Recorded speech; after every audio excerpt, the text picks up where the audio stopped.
Bonjour, bonsoir, frères et sœurs en Christ, chers amis, chers internautes. L'Église évangélique de la grâce du Bénin, en collaboration avec l'émission Jamais sans la grâce, vous accueille dans sa 7e édition de la Grande Conférence internationale du Bénin, CIB 2020. Amen.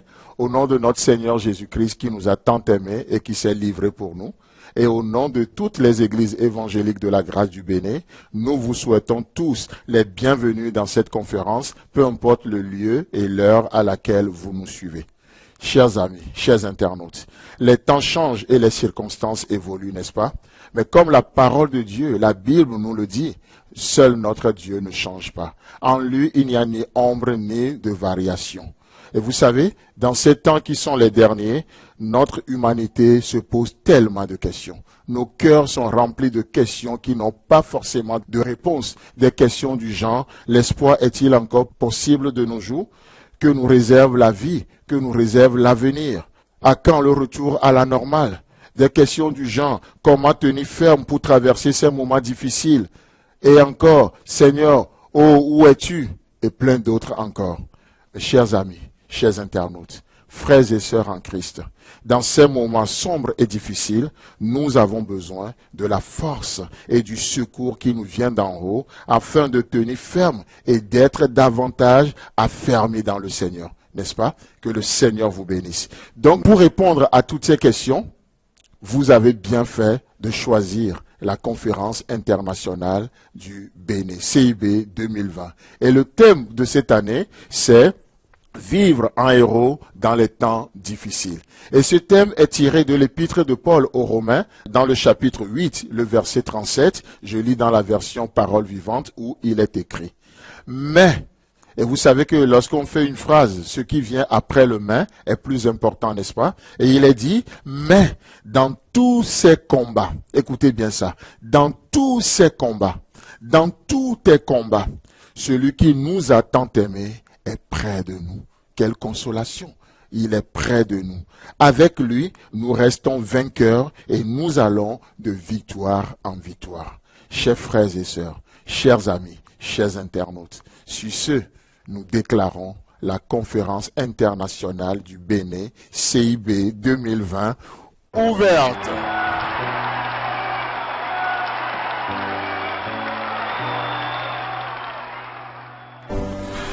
Chers frères et sœurs en Christ, chers amis, chers internautes, vous savez que tout est de notre Seigneur, tout est par lui et tout est pour lui.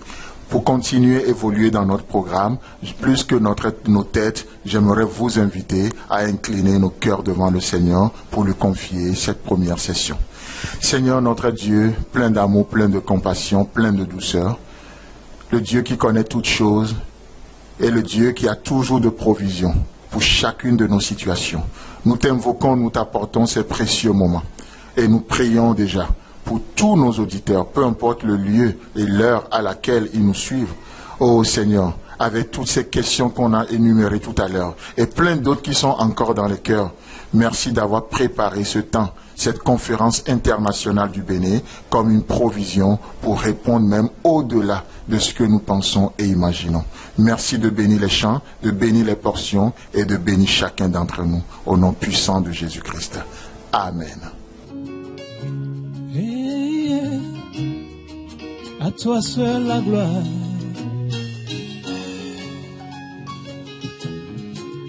Oh, oh, oh. Infiniment, abondamment, bien au-delà de tout ce que tu demandes. Au travers de la puissance qui agit en toi, car Dieu est capable de faire tout ce qu'il dit, il fera, il accomplira toutes ses promesses envers toi. Garde ta foi en Dieu il ne t'abandonnera pas, il fera. Alléluia, il est le Dieu qui fait au-delà. Oh, il fera. Peuple de Dieu, célèbre ton Dieu qui fait au-delà. Chante avec moi, Dieu est capable. Dieu est capable de Il est capable. ce qu'il dit, il fera. Il accomplira. Il accomplira toutes ses promesses envers toi. Garde ta foi. Ta foi, Dieu seul suffit. Il ne t'abandonne pas. Pourquoi chante avec nous, dit, il fera. oh, oh, oh, oh, il fera. Chante avec nous. Il est capable. Il fera. Oh, oh, oh, oh, oh, il fera. Alors si tu le crois avec nous sur le corps, Il fera. chante, il fera. Il fera. Il fera. Il fera. Il Il fera. fera. Il fera. Il fera. Il fera. Tout ce qu'il dit. Il fera. Il fera. Il fera. Ce qu'il promet. Il fera. Il fera. Il fera. Il est le Dieu Il fera. de l'impossible. Il fera. Avec lui, Il fera. tout est possible. Il fera. Il est juste Il fera. et fidèle. Il fera. Espère en lui. Il Ne fera. t'abandonne pas. Il fera. Il tient sa main Il fera. avec foi. Il fera. Espère en lui. Il Ne fera. t'abandonne pas. Il fera. Il fera. Il fera. Il fera. Il fera. Il fera. Il fera. Il fera. Il fera. Il fera. Il Dieu fera. le fera. Il fera. Il le fera. Il fera. Il le fera. Il fera. Il fera. Il fera. Il fera. Au-delà de ce que tu imagines, fera. il fera. Il fera. Il fera. Il fera. Il fera. Oh, il fera. Il fera. Oh, il fera. Oh, oh, oh, oh, il fera. Chante avec nous.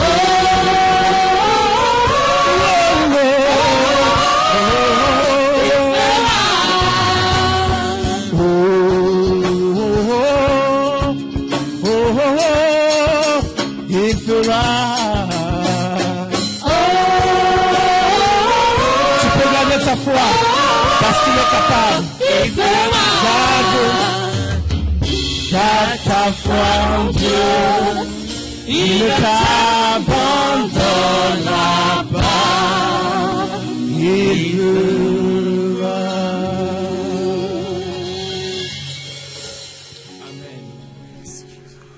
Waouh, c'est extraordinaire d'entendre ce beau chant qui nous rappelle combien notre Dieu est capable, rien ne lui est impossible, il fait même infiniment au-delà de ce que nous pensons. Amen.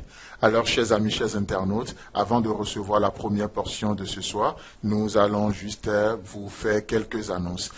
Ce soir, nous allons juste, la session va durer 1 heure de temps, et donc à la fin, nous avons prévu une demi-heure où nous allons avoir un temps de questions-réponses. Pour ceux qui nous suivent sur différentes plateformes, ceux qui nous suivent par WhatsApp, dans le groupe, vous êtes libre de poser toutes les questions concernant les 3 portions que nous allons écouter aujourd'hui. Ceux qui nous suivent sur notre chaîne YouTube ou Facebook, vous êtes aussi libre de nous laisser des questions et nous allons vous répondre. Amen. Donc, à la fin de chaque session, que ce soit aujourd'hui, demain, jeudi, vendredi, samedi et dimanche, nous aurons à la fin de chaque session une demi-heure de temps de questions et réponses. Amen.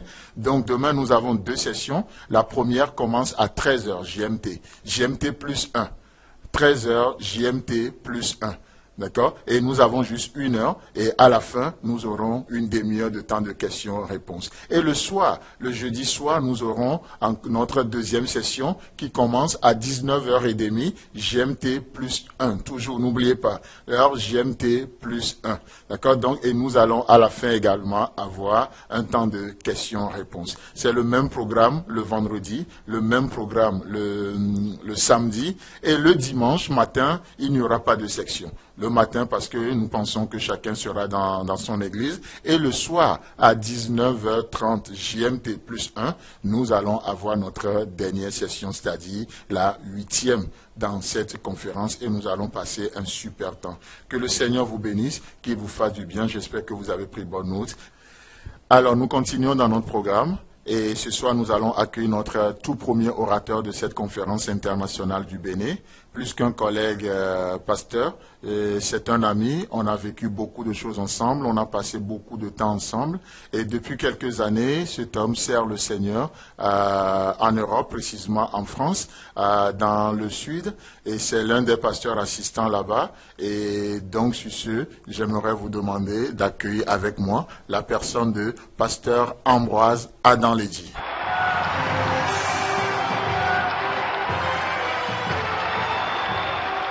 Bonjour chers frères et sœurs, merci à pasteur Arnold pour voilà, le privilège de partager pendant cette conférence. Je crois que Dieu nous bénit et va continuer de le faire. Tournez avec moi dans le passage qui fait la base de notre partage et ensuite nous allons prier. C'est le livre de Juges, chapitre 6, le verset 14. Juges, chapitre 6, verset 14. Nous lisons, l'Éternel se tourna vers Gédéon et dit, va avec cette force que tu as et délivre Israël de la main de Madian. N'est-ce pas moi qui t'envoie? Seigneur notre Dieu, nous aimons ta parole et en tout cas nous voulons l'aimer de plus en plus et nous te prions que tu ouvres nos yeux, que tu parles à nos cœurs et tu nous donnes ce dont nous avons besoin. Bénis cette conférence et la suite de cette conférence. En ton nom précieux, nous avons prié. Amen. Donc le thème de notre conférence, c'est vivre en héros dans des temps difficiles. Et dans ce verset, je pense que nous avons un élément essentiel, un élément important pour vivre en héros. Vivre et traverser les difficultés en ayant les yeux fixés sur Christ. Puisque là, il nous est question de Gédéon. Tous ici, on connaît l'histoire de Gédéon, mais si vous ne connaissez pas son histoire, vous pouvez lire le chapitre 6 et 7 et 8 et comprendre un peu plus le contexte du passage. Mais Gédéon vivait à une époque difficile, puisque Israël était oppressé par les Madianites. Donc tous les Israélites avaient peur, ils étaient malheureux, ils se cachaient. Et l'ange de Dieu vient se révéler à Gédéon et appelle Gédéon pour délivrer son peuple, pour délivrer Israël. Et dans ce verset, Dieu lui dit ceci, va avec cette force que tu as. Et en lisant ce verset, puis en étudiant un peu pour le partage d'aujourd'hui, je me suis arrêté un peu sur ma vie ou sur la vie des gens que je connais ou sur les réalités que nous rencontrons tous au quotidien. Et j'ai réalisé que très souvent, devant les difficultés, devant les défis, devant tout ce qui nous dépasse, nous avons tendance à considérer ce qui ne va pas. Nous avons tendance à considérer ce qui manque. Et je me plais, pour ceux qui me connaissent, ils savent que je dis souvent cela, c'est dans Genèse chapitre 3, lorsque Adam et Ève ont péché, lorsque ils ont mangé le fruit et que leurs yeux se sont ouverts, sur ce qui manque. S'ils ont réalisé qu'ils étaient nus. Je me dis, Adam aurait pu réaliser la beauté des cheveux de sa femme, ou Ève réaliser la beauté des pecs d'Adam, mais c'était le contraire, c'est juste ce qu'ils n'ont pas, on est nus. Et c'est la caractéristique de nous, êtres humains. On a tendance toujours à voir le verre à moitié vide. Même si c'est pas vide, on le voit à moitié vide. Et dans ce verset, Dieu dit à Gédéon, va avec la force que tu as. Gédéon a peur, mais il y a quand même un peu de force, il y a quand même un peu de courage. Il est quand même sorti, même s'il battait du froment dans le pressoir, sachant que le pressoir était utilisé pour faire du vin. Et du coup, le froment, battre le pressoir n'est pas le bon endroit pour battre, traiter battre le froment. Il est quand même sorti pour le faire. Il est quand même sorti. Et c'est cette petite chose que Dieu voit. Et que Dieu dit, va avec cette petite force que tu as. Et pour nous, cela veut dire quoi? Cela veut dire que vous et moi, nous sommes aussi appelés à vivre dans le contentement. À vivre dans le contentement. Très souvent, les moments difficiles le diable utilise les moments difficiles pour nous détourner de Dieu, parce qu'il arrive à nous focaliser sur ce qui manque. Et du coup, nous focalisons nos vies sur les convoitises ou sur les comparaisons. On commence à se comparer vis-à-vis des autres. Or, lui, là, ce que j'aimerais avoir, où on commence à convoiter la puissance ou la connaissance, tout ce dont on pense avoir besoin. Et du coup, nos yeux ne sont plus sur Christ, sont sur ce qui manque. D'accord? Et là, la Bible nous encourage à une chose, apprendre à vivre dans le contentement. Apprendre à vivre dans le contentement. Paul dit dans Philippiens chapitre 4, verset 11, j'ai appris à être content de l'état où je me trouve. C'est un passage extraordinaire. J'ai appris.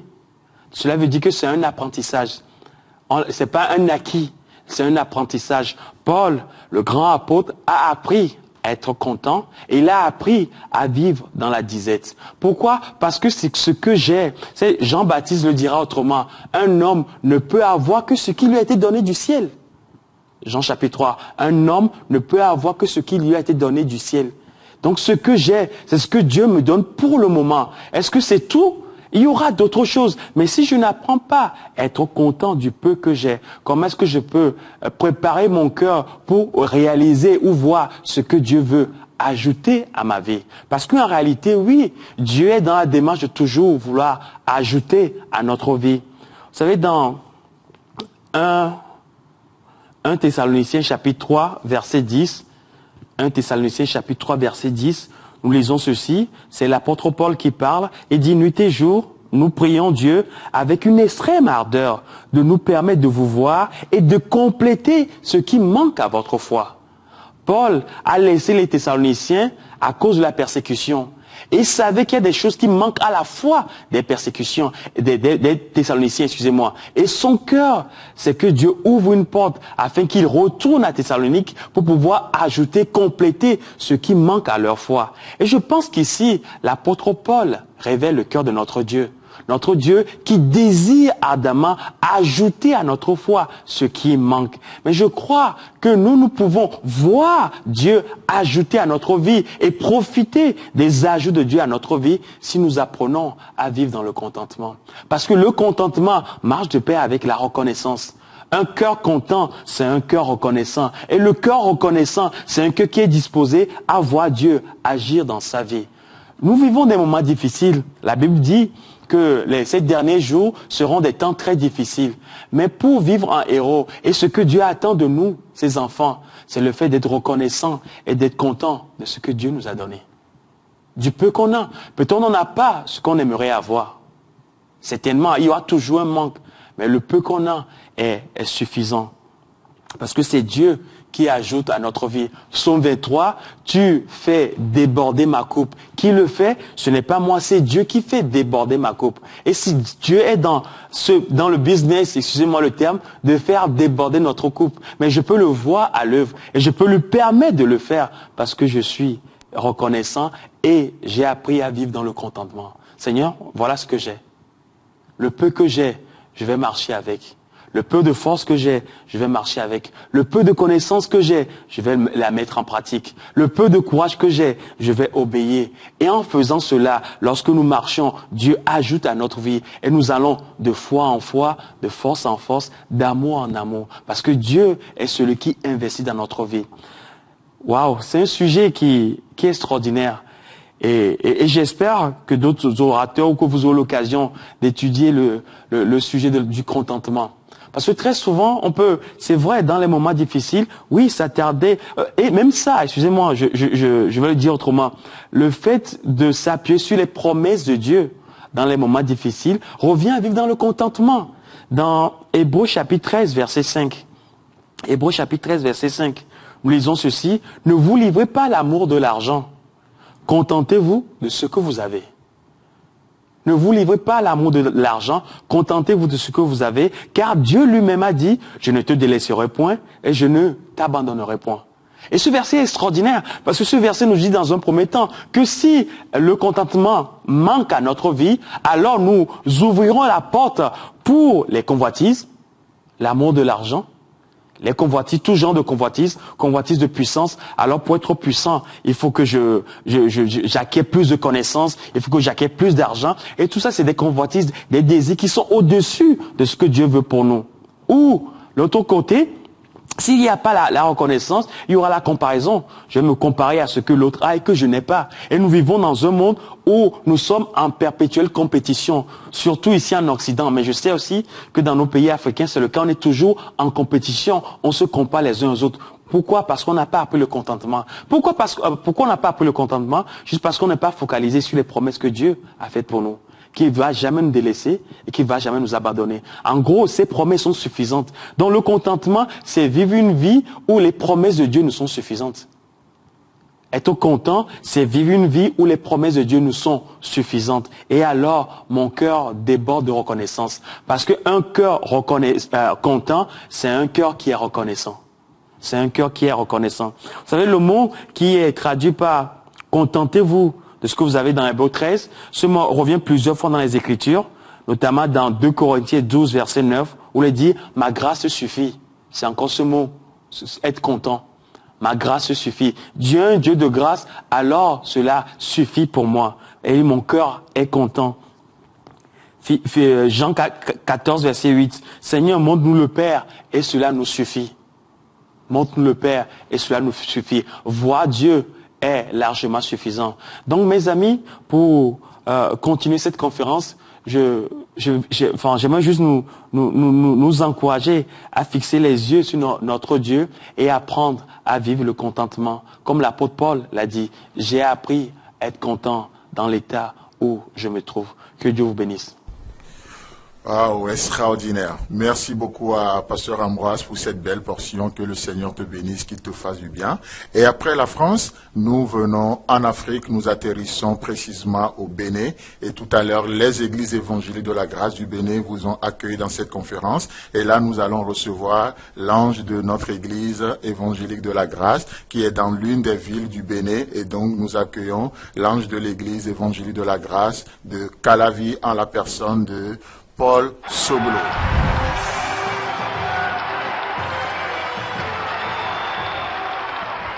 Chers amis, chers internautes, et bien-aimés frères et sœurs de l'Église évangélique de la grâce, nous vous saluons dans le beau et précieux nom de notre Seigneur Jésus.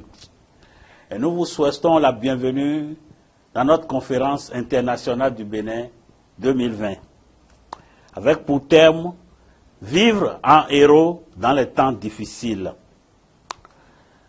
Le verset de base, Romains chapitre 8, verset 37, qui dit « Dans toutes ces choses, nous sommes plus que vainqueurs par celui qui nous a aimés. » Seigneur, merci pour ta parole. Merci Seigneur pour ta présence au milieu de nous, avec nous, dans ces moments difficiles que nous traversons. Bénis une fois encore ta parole au nom précieux de Jésus. Amen. Je dis merci à Pasteur Ambroise qui vient de passer tout à l'heure. Bien-aimé, on entend souvent dire qu'un homme averti en vaut plusieurs. Et ça veut dire qu'il doit se préparer pour affronter certaines situations. Et la Bible nous dit que dans les derniers temps, les choses seront plus difficiles. Alors que les gens vont s'attendre à ce qui est facile, les choses vont devenir de plus en plus difficiles. Et nous, enfants de Dieu, nous vivons également dans cette atmosphère de choses. Actuellement, on peut parler de la crise sanitaire et économique. Et bien aimé, ce n'est pas de nos jours qu'on parle des choses difficiles. On peut comprendre que, à toute époque, les gens parlent de choses difficiles. Et dans la Bible, nous pouvons voir que les croyants de toute époque devaient se préparer afin de bien vivre leur vie de foi dans les moments difficiles qui peuvent survenir. Et dans Romains chapitre 8, verset 35, l'apôtre Paul va poser cette question. Qui nous séparera de l'amour de Christ? Et il va citer 7 choses qui représentent la plénitude des choses qu'un chrétien peut rencontrer dans sa vie. Et dans la suite, il va nous dire qu'aucune de ces choses ne peut nous séparer de l'amour de Christ. Et pourquoi ces choses ne peuvent nous séparer de l'amour de Christ? Parce que nous sommes plus que vainqueurs par celui qui nous a aimés. Nous sommes plus que vainqueurs par celui qui nous a aimés. C'est la raison qu'il a donnée. Et pour comprendre un peu cette expression plus que vainqueur, j'ai cherché à comprendre ça. Et voilà, j'ai vu beaucoup de significations. Et l'une des significations qui m'a beaucoup plu, c'est surmonter les circonstances difficiles. Donc, bien aimé, être plus que vainqueur dans une situation difficile, c'est le fait de pouvoir vivre en surmontant la situation difficile qui est devant nous.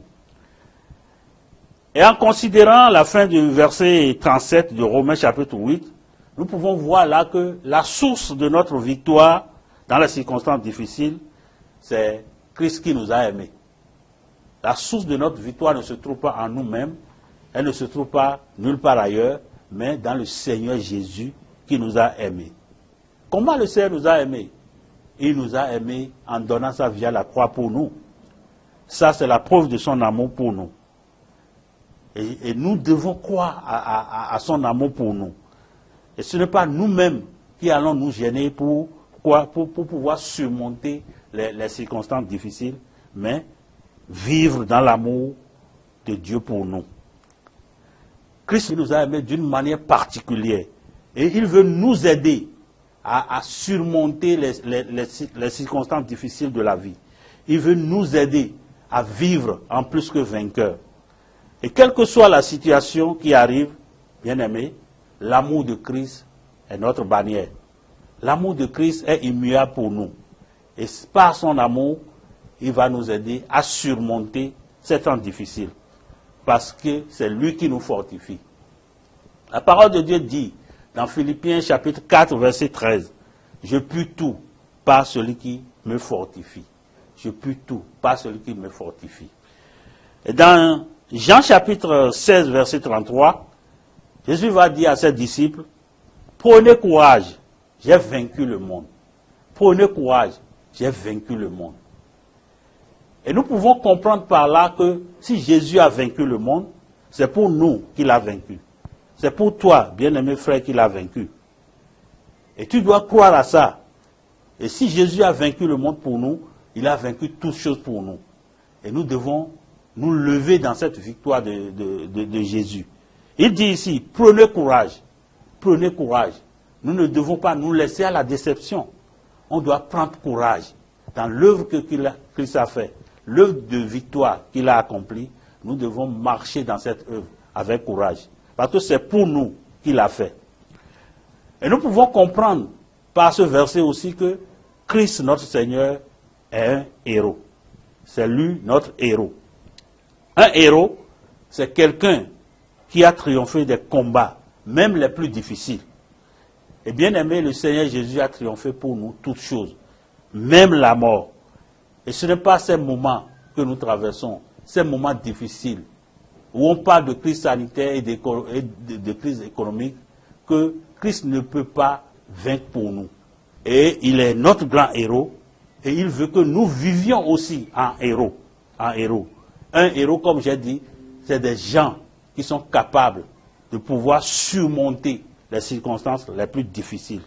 Des gens qui peuvent vivre en surmontant les difficultés de la vie. C'est ça un héros de Jésus-Christ. C'est ça un héros de Jésus-Christ. Et le Seigneur nous appelle à marcher dans sa victoire. Et bien aimé, pour vivre en héros dans ces temps difficiles, qu'est-ce qu'il nous faut? Il nous faut être attachés à la source de notre victoire.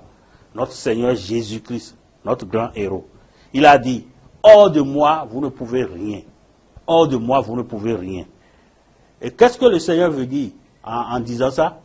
Le Seigneur veut que nous et lui, nous formions une équipe pour la victoire en toutes choses. Et donc, bien-aimés frères et sœurs, pour vivre en héros dans ces temps difficiles, nous devons nous attacher à notre Seigneur qui a tout vaincu pour nous. Nous devons nous attacher à lui pour vivre en héros dans ces temps difficiles. Il a tout fait pour nous. Il a vaincu toutes choses pour nous par l'œuvre de la croix. Et dans toutes ces choses, nous sommes plus que vainqueurs. Bien aimé, la solution pour vivre en héros, c'est de nous attacher à lui, de marcher dans son amour, de croire à son amour pour nous et d'être attaché réellement à lui. Et si tu es quelqu'un qui n'a pas encore reçu Jésus dans ta vie, reçois-le parce que Dieu t'aime. Et la preuve de son amour, c'est Jésus-Christ qui sera donné à la croix. Reçois Jésus et crois que Dieu t'aime. Il est avec toi, il ne peut pas t'abandonner. Et nous qui avons déjà reçu Jésus, qu'est-ce qu'il nous faut? Être attachés à lui, être attachés à sa parole, croire à la parole de Dieu qui nous parle de la victoire de Jésus-Christ. Croire aux déclarations de Dieu que Dieu a fait pour nous. C'est ça qu'il nous faut. Être toujours attaché à ça et marcher dans le courage auquel Jésus nous a appelés. C'est ça. En toutes ces choses, nous sommes plus que vainqueurs par Jésus qui nous a aimés. Que le Seigneur nous bénisse. Amen. Wow, merci beaucoup Paul Soglo pour cette magnifique portion. Que le Seigneur te bénisse, qu'il te fasse du bien. Et après cette portion, avant de continuer, recevoir le message principal du jour, j'aimerais que vous accueilliez avec moi notre groupe musical qui va nous donner un chant au-dessus de tout. Amen. Que le Seigneur vous bénisse.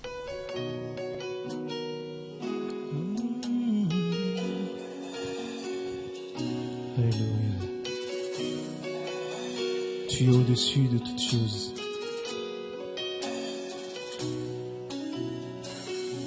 Au-dessus des rois et des puissances, au-dessus des choses créées dans l'univers, au-dessus des voix de la sagesse humaine. Tu étais avant que le monde soit. Au-dessus des trônes et des royaumes, au-dessus de toutes les merveilles du monde, sur toutes les richesses, les trésors de la terre, rien ne peut égaler ta grandeur. Crucifié, de tous abandonné, tu vis, tu meurs, rejeté, méprisé, comme une rose, roulée aux pieds des hommes, prenant nos fautes, pensant à nous, par-dessus tout. Est-ce qu'on peut lever ce nom et dire au-dessus des rois? Alléluia. Au-dessus des rois et des puissances, et des puissances, au-dessus des choses créées, au-dessus des choses créées dans l'univers, au-dessus des voix de la sagesse humaine, au-dessus des voix de la sagesse humaine. Oh Seigneur, tu étais avant que le monde soit. Tu étais avant que le monde soit. Au-dessus des trônes, au-dessus des trônes et des royaumes, au-dessus de toutes les merveilles, au-dessus de toutes les merveilles du monde, oui, sur toutes les richesses de la terre, sur toutes les richesses, les trésors de la terre. Rien ne peut égaler ta grandeur, Seigneur. Rien ne peut égaler ta grandeur. Crucifié,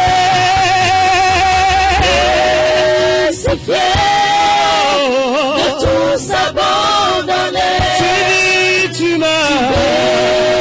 tu m'as rejeté, méprisé, comme une rose, foulé aux pieds des hommes, prenant le faux. Pensons à nous, Seigneur. Pensons à nous, Par-dessus, tu t'es crucifié,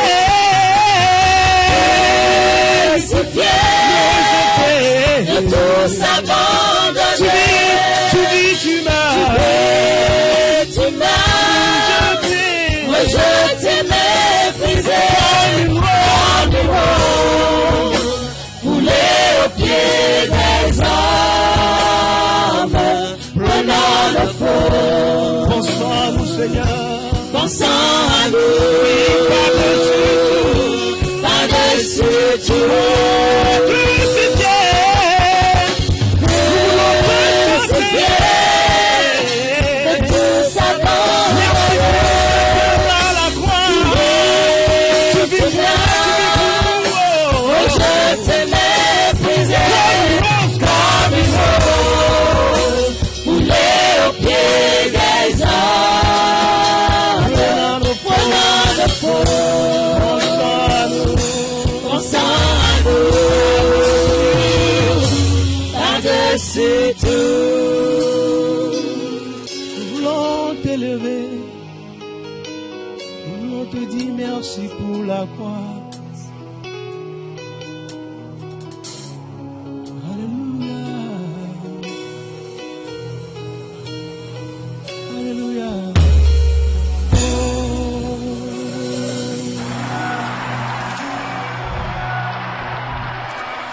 Merci beaucoup à notre cher groupe musical pour ce merveilleux chant qui nous rappelle que Jésus-Christ est au-dessus de tout.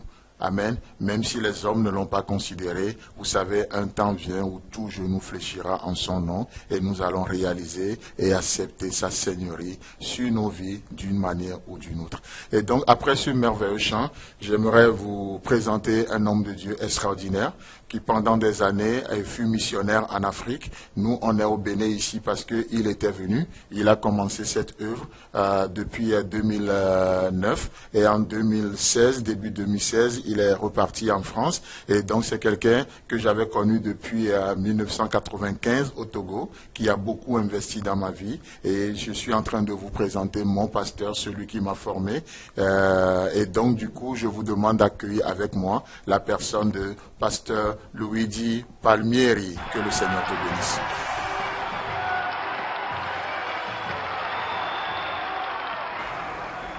Bonjour à tous mes amis de Cotonou, du Bénin, de partout, et aussi tous ceux qui nous suivent aussi d'ailleurs, du Togo, du Burkina, peut-être de Côte d'Ivoire, n'importe où, et de France aussi. Alors, c'est un privilège pour moi d'être là avec vous aujourd'hui. C'est un privilège pour moi de pouvoir partager aussi avec vous, et merci à Pasteur Arnold et à tous ceux qui travaillent avec lui, qui ont travaillé avec lui pour que cette conférence puisse être organisée et puisse se passer véritablement. Alors merci pour le thème aussi, c'est un thème qui je crois me tient à cœur également, parce que nous sommes dans des moments difficiles, nous sommes, pour moi en tout cas, d'après ce que je peux analyser des choses, à un point, à un carrefour, où il faut prendre des décisions, où il faut repenser les choses, et c'est bien que nous puissions redéfinir ensemble qu'est-ce que c'est un héros et comment se tient un héros dans les moments difficiles comme les nôtres. Alors voilà, vous avez le bonjour de toute l'église de Nîmes aussi, de Pasteur Jean, bien sûr d'Isabelle, qui je pense qu'elle sera là aussi avec moi une autre fois. Voilà. Merci, ça me fait très plaisir de pouvoir partager ce temps avec vous.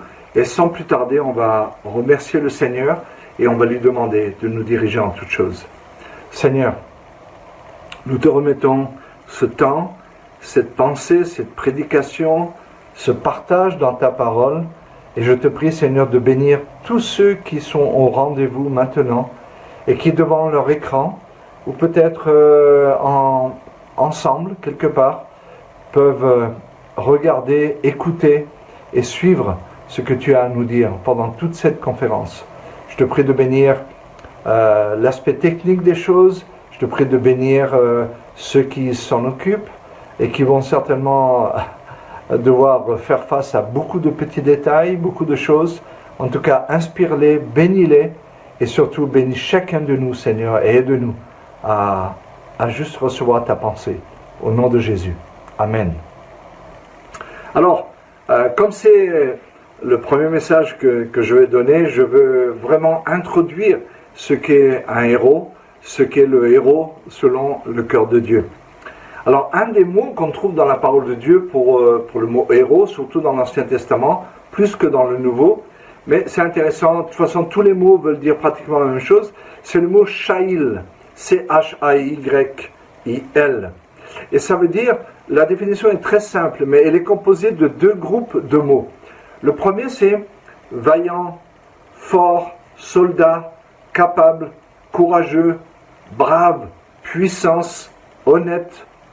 Et le deuxième groupe, ça parle de richesse, de vertu, de talent, de compétence, de droiture, d'honnêteté et, pour terminer, de fruits.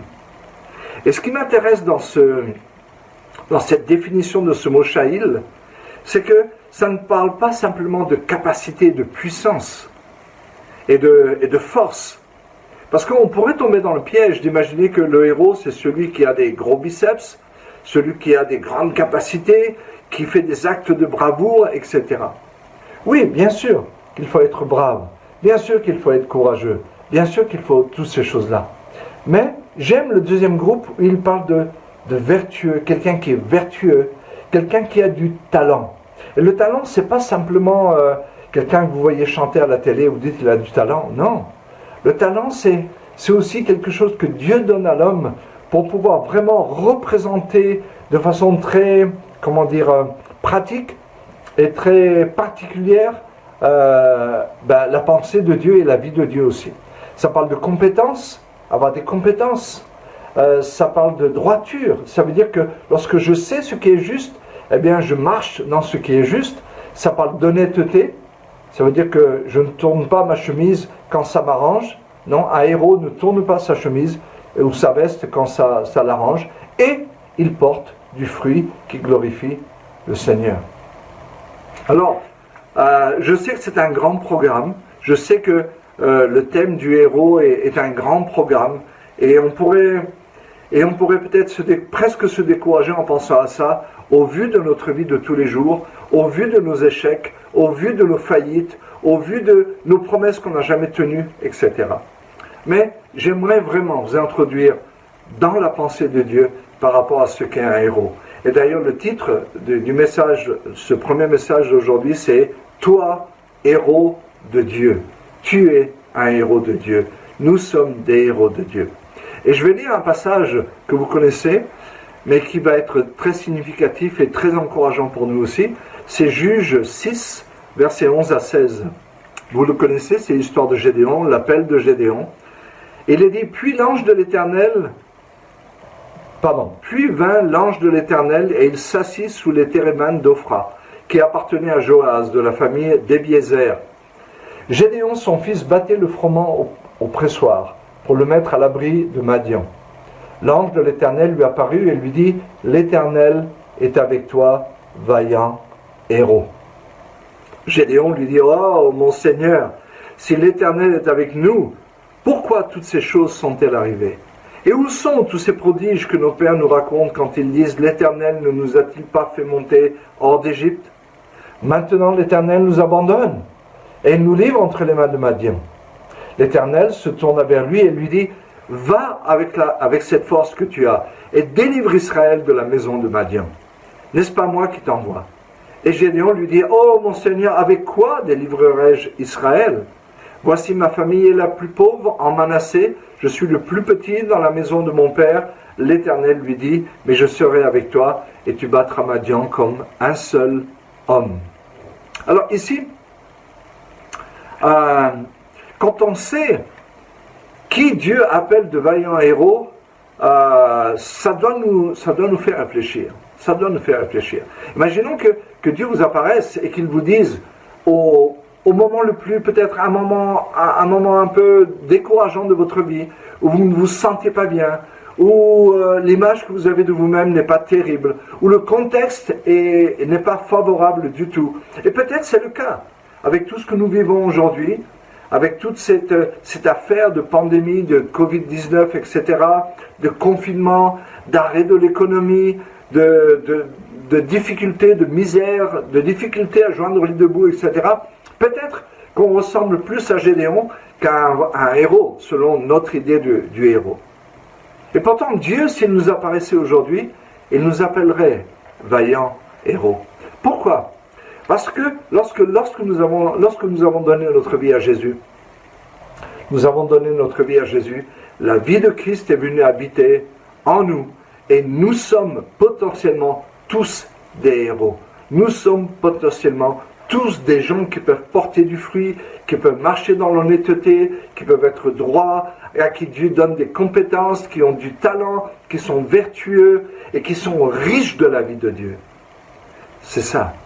Lorsque Dieu s'adresse à Gédéon, il est évident que Dieu ne s'adresse pas à Gédéon pour lui demander « Ok, montre-moi tes diplômes, montre-moi tes exploits, montre-moi ce que tu sais faire, montre-moi si tu es l'homme que je veux vraiment utiliser ou pas. » Non. Il s'adresse à Gédéon en sachant mieux que Gédéon n'a pas une bonne image de lui-même. Il s'adresse à Gédéon sachant que Gédéon est de la famille la plus petite de Manassé et qu'il est le plus petit chez lui. Bien sûr qu'il sait tout ça. Et Dieu sait ça de vous et de moi aussi. Mais il vient vers nous et il nous appelle vaillants héros. Et j'aimerais te dire, à toi qui penses aujourd'hui à toi-même et qui peut-être n'a pas une bonne image de toi, Dieu te regarde et il te dit vaillant héros, vaillant héros. Et c'est assez intéressant. À un moment donné, après que Gédéon ait fini de parler, Dieu lui dit va avec cette force que tu as. Quelle force? Il n'avait pas de force. Il était petit, il le dit lui-même, il ne se considérait pas, il vivait dans le passé, il vivait dans un souvenir de quelque chose. Et Dieu lui dit, va avec cette force que tu as. Quelle était cette force qui animait Gédéon et que Dieu a vu dans le cœur de cet homme si misérable à ses propres yeux? Eh bien, il voyait ce désir de vivre et de revivre ce que ses parents, ce que ses arrière-parents avaient vécu avec Dieu. Et il se disait, mais si Dieu est comme ça, pourquoi on ne peut pas le vivre encore? Et Dieu lui dit, parce que tu le désires, alors tu vas le vivre. Parce que tu le veux, je vais te donner la force de le vivre. Je vais être avec toi. Et d'ailleurs, il le dit, ne t'ai-je pas dit que je suis avec toi? N'aie pas peur. Ne t'ai-je pas dit que je suis avec toi? Ne crains pas. Ne regarde pas tes faiblesses, regarde ma force. Ne regarde pas tes incompétences, regarde ma puissance à moi. Ne considère pas tes échecs, regarde mes promesses, ma parole qui ne faillit jamais. Ma parole ne revient jamais à moi sans effet. Gédéon, fais-moi confiance, va avec cette force que tu as. Alors je sais que plusieurs d'entre nous, eh bien, on pense qu'on n'a rien à voir avec ce que peut être un héros. Mais, et quelque part vous avez raison humainement. Et Gédéon le croyait aussi, comme on vient de le voir. Mais quelle est la différence entre nous et Gédéon? Eh bien, il n'y en a pas. Il n'y en a pas. La Bible le dit, Paul le dit aux Corinthiens, il dit, mais Dieu est venu dans le monde et il cherche les choses folles, les choses faibles, les choses viles. Pour en faire quoi? Des plus que vainqueurs. Alors, c'est pas qu'il va le faire aujourd'hui parce que la situation est plus compliquée. Non. C'est qu'il a fait de nous des plus que vainqueurs. Il a déclaré que nous sommes plus que vainqueurs. Et maintenant, c'est à nous de faire sortir ça de nous et de le vivre véritablement. Alors, l'époque n'est pas la même. Notre époque n'est pas la même que celle de Gédéon. Le contexte n'est pas le même non plus. Le besoin n'est pas le même exactement. Mais il y a deux constantes qu'il est important de relever. Il y a deux constantes. Une, c'est que les hommes sont les mêmes. On est toujours les mêmes. Rien n'a changé. Ecclésiaste dit qu'il n'y a rien de nouveau sous le soleil, et les hommes non plus, ils sont toujours les mêmes. Donc tous les hommes sont toujours les mêmes, et Dieu, lui, est le même hier, aujourd'hui et éternellement. Le même Dieu qui s'est adressé à Gédéon, c'est le même Dieu qui s'adresse à toi aujourd'hui et qui te dit, toi, vaillant héros, toi, vaillant héros, toi, héros de Dieu, toi, mon héros. Il s'adresse à toi. Et j'aimerais qu'à la fin de cette conférence, nous puissions tous, et moi le premier, être renouvelés dans cette vision, dans cette nature que Dieu nous a donnée. Il ne dit pas, vous serez peut-être des héros, il dit, vaillants héros. Il ne dit pas que peut-être on serait plus que vainqueurs. Non, nous sommes plus que vainqueurs. Et on va voir ces choses-là au fur et à mesure que les sessions vont avancer. En tout cas, je me réjouis de passer ce temps avec vous, de passer ce temps avec tous les orateurs qui seront là, de France, du Ghana, du Burkina Faso, de partout. Et nous sommes vraiment reconnaissants. Et encore une fois, merci à Pasteur Arnold et toute son équipe pour tout ce travail qu'ils ont fait et qu'ils font et qu'ils vont continuer de faire pour que cette conférence soit une réussite. Alors, en parcourant la Bible, on ne peut être que convaincu que la victoire est toujours au bout du chemin de celui qui marche par la foi. Toujours. Aux yeux de Dieu, ça ne peut pas être autrement. Marcher par la foi, on ne va pas entrer dans trop de détails, mais marcher par la foi, c'est Gédéon qui croit Dieu. Gédéon qui laisse Dieu l'édifier, l'encourager. Donc, lorsque vous regardez des hommes à qui Dieu a donné un ministère, que Dieu a appelé à une tâche particulière, eh bien, la réussite a toujours été au bout du chemin, malgré les difficultés, malgré les hauts et malgré les bas, il y a toujours eu une victoire, parce que ces gens-là étaient, de par nature, à cause de l'appel de Dieu dans leur vie, plus que vainqueurs. Nous pensons à Noé, nous pensons à Abraham, à Moïse, à David, nous pensons à Jérémie, à Daniel, à Jésus, notre Seigneur. Nous pensons à Pierre, nous pensons à Paul, nous pensons à tous ceux qui nous ont précédés. Absolument. Tous, dans des batailles différentes, ont été des héros.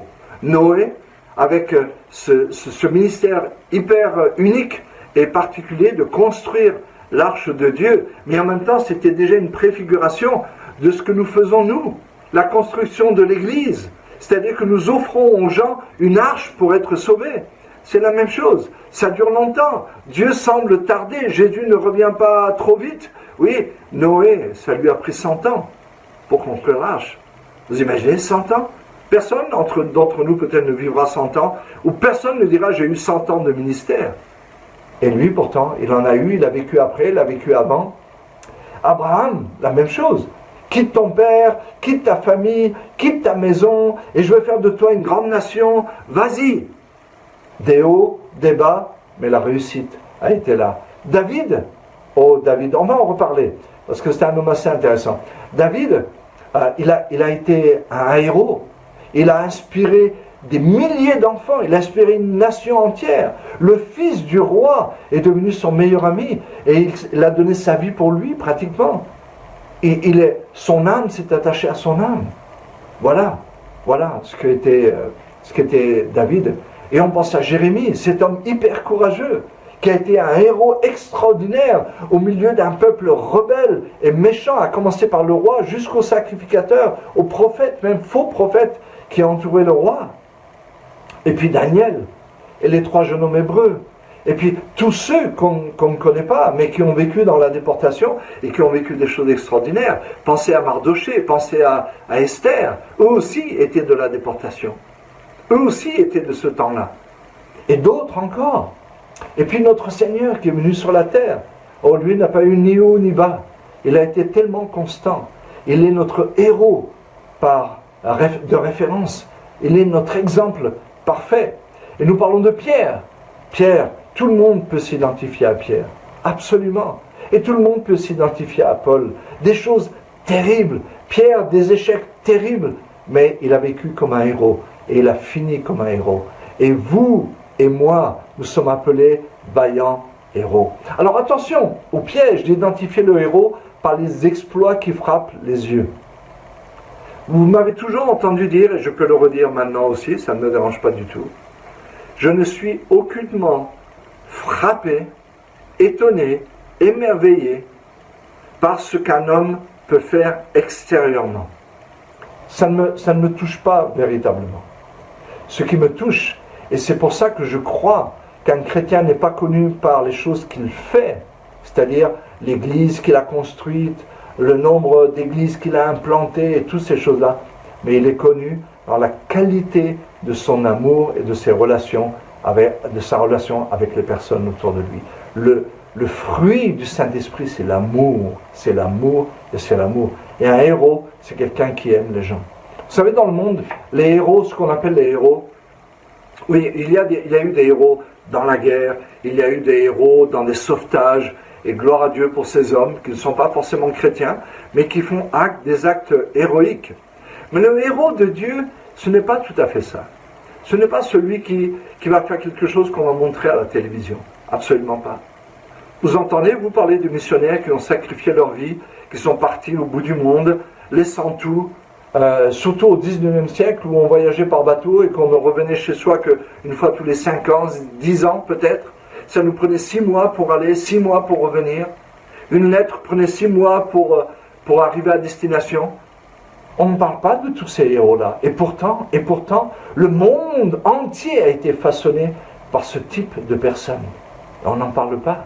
Ils n'ont pas fait des choses qui frappent l'œil. Ils n'ont pas fait des choses que les gens remarquent comme ça. Juste ceux qui ont les yeux de Dieu peuvent remarquer ça. Un héros, selon le cœur de Dieu, n'est pas celui qui fait pour lui-même quelque chose. Parce que la plupart du temps, les gens qu'on élève dans le monde, c'est qui? C'est des gens qui font des choses pour eux-mêmes. Pour eux-mêmes. Et qui utilisent les autres. Qui utilisent les autres. Mais le héros de Dieu, c'est celui qui agit pour le bien des autres. Il agit pour le bien des autres. Mon ami, tu peux amasser une fortune, te construire un royaume pour ta gloire. Tu n'es pas un héros selon le cœur de Dieu. Tu es juste malin, tu es juste peut-être doué, au mieux tu es doué, et au pire, tu es tricheur, magouilleur et voleur. Je dis ça juste comme ça, c'est un peu pour rigoler, mais c'est des choses qui arrivent aussi. Vous savez, avant que Pasteur Stevens ne commence son ministère véritablement, eh bien, il y a eu 3 femmes, 3 vieilles femmes, très âgées, qui ne pouvaient pas aller dehors, qui ne pouvaient pas faire grand-chose. Elles ont décidé qu'elles allaient intercéder jusqu'à ce que Dieu envoie un homme selon le cœur de Dieu dans la région où ils étaient. Et vous savez ce qui s'est passé? Pendant des années, fidèlement, elles ont prié. Elles étaient les héros de Dieu pour ce moment-là, pour cette tâche-là. Et Pasteur Simmons est venu et il a commencé à prêcher le message de l'œuvre accomplie, de la grâce, et une œuvre extraordinaire a commencé à prendre, et maintenant nous sommes dans le monde entier comme vous le savez. Elles étaient les héros de Dieu. Un héros selon le cœur de Dieu n'est pas celui qui donne des ordres et qui sait se faire obéir, mais celui qui ne peut pas imaginer ne pas obéir à la volonté de Dieu, peu importe le prix. Je répète, être un héros, c'est pas être capable de diriger une équipe, mettre en place des choses et faire des choses. Non, c'est quelqu'un qui, devant Dieu, dit « Seigneur, je ne veux qu'obéir à ta voix. Je ne veux que faire ta volonté, peu importe le prix que tu me demanderas de payer. » Alors j'aimerais vous dire, vous êtes tous des héros. Tous ceux que je connais, vous êtes tous des héros. Vous qui demeurez fermes, fidèles à la vérité de Dieu, fidèles à l'enseignement que vous avez reçu, peu importe vos situations. Vous êtes des héros, vous qui persévérez quand c'est difficile. Vous êtes des héros, vous qui croyez ce que vous ne voyez pas. Vous êtes des héros, vous qui rendez le bien pour le mal. Vous êtes des héros, vous qui haïssez le mal justement, mais qui aimez la justice. Vous êtes des héros, vous qui ne cherchez pas seulement votre intérêt, mais aussi l'intérêt des autres. Vous êtes, quand je pense à vous, quand je pense à tous ceux que je connais en Afrique, les pasteurs, les frères et sœurs de l'Église, je vous ai vus, je vous connais, pas tous bien sûr, mais ceux que je connais, vous êtes des héros. Vous êtes des héros pour moi. Donc, pour définir ce qu'est un héros, il faudrait qu'on définisse ce qu'est la victoire. Pour définir ce qu'est un héros, il faut définir ce qu'est un exploit. Pour définir ce qu'est un héros, il faut définir quel est le but que Dieu a assigné à notre vie. Et peut-être on va en parler au fur et à mesure de tout ça. Mais dans Daniel 11, 32, vous vous souvenez de ça, n'est-ce pas? Il est dit que et ceux du peuple qui connaîtront leur Dieu agiront avec fermeté, ou dans d'autres versions, il est dit, ils accompliront des exploits. Alors, un héros, on va en parler de tout ça, un héros a une vraie cause, une vision, un but à atteindre, quelque chose que Dieu lui a donné, quelque chose qui complémente l'Église, qui construit l'Église, qui édifie le corps de Christ. Rappelez-vous, dans Éphésiens, il dit que tout don nous a été donné pour l'édification du corps de Christ. Rien ne nous a été donné pour nous-mêmes, absolument rien du tout. Celui qui construit avec les dons que Dieu lui a donnés pour lui-même, c'est un voleur, c'est un tricheur. Il n'édifie pas le corps de Christ, il utilise le corps de Christ. Mais j'aimerais parler de quelqu'un dont on a déjà parlé, c'est David. David était un homme selon le cœur de Dieu. Il était le type même de héros que Dieu voulait. Il savait ce que voulait dire au nom de l'Éternel. Dans 1 Samuel 17, 45, vous connaissez, c'est la bataille contre Goliath. David dit aux Philistins, « Tu marches contre moi avec l'épée, la lance et le javelot, et moi, je marche contre toi au nom de l'Éternel des armées, du Dieu de l'armée d'Israël que tu as insulté. » C'est assez extraordinaire. Il savait ce que ça voulait dire au nom de l'Éternel.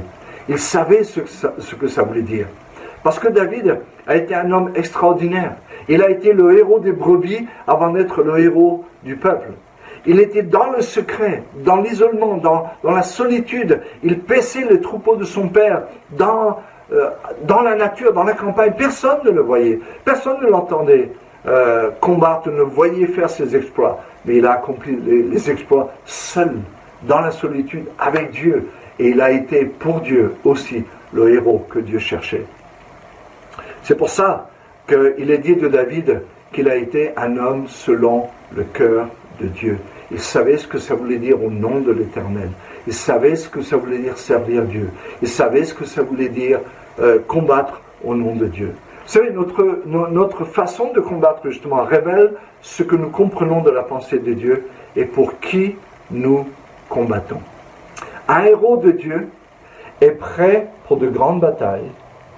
C'est d'abord un homme de Dieu selon le cœur de Dieu tous les jours, dans toutes les situations, les petites situations. C'est Jésus qui l'a dit, si vous êtes fidèles dans les petites choses, on vous en confiera des grandes. Ça ne veut pas dire que vous n'êtes pas un héros, mais soyez un héros même dans les petites choses. Soyez droit, honnête, juste. Soyez entier, portez du fruit dans les petites choses. David a été un héros loin de l'œil humain. L'homme s'attache à ce qui frappe les yeux, mais Dieu regarde au cœur. Dieu regarde à notre cœur. Mes amis, on va s'arrêter là pour aujourd'hui, pour maintenant. J'aimerais juste vous dire une chose. Vous êtes des héros. Vous ne le savez pas. Et parfois je l'oublie. Et parfois on l'oublie. Et peut-être je ne le sais pas vraiment. Mais je sais une chose. Gédéon a été nommé vaillant héros. Et j'aimerais vous dire, vous êtes des vaillants héros. Donc que Dieu vous bénisse. Et à la prochaine fois. Amen. Merci beaucoup, Pasteur Luigi, pour cette merveilleuse portion. C'est sans commentaire. Nous aurons aussi encore le temps de revenir dessus parce que tout à l'heure, comme annoncé au début, nous avons, juste après la prière finale, nous allons rentrer dans notre temps de questions-réponses. Pendant 30 minutes, vous pouvez poser toutes vos questions. Pour ceux qui nous suivent sur notre plateforme, notre groupe WhatsApp, le groupe est ouvert, vous pouvez poser toutes les questions. Les orateurs sont dedans et ils vont réagir et même d'autres personnes aussi peuvent aussi apporter leur plus. Ceux qui nous suivent par notre chaîne YouTube, laissez-nous vos messages, vos commentaires, vos questions. La même chose pour notre page Facebook et nous ferons le plaisir de revenir pour vous répondre. Amen.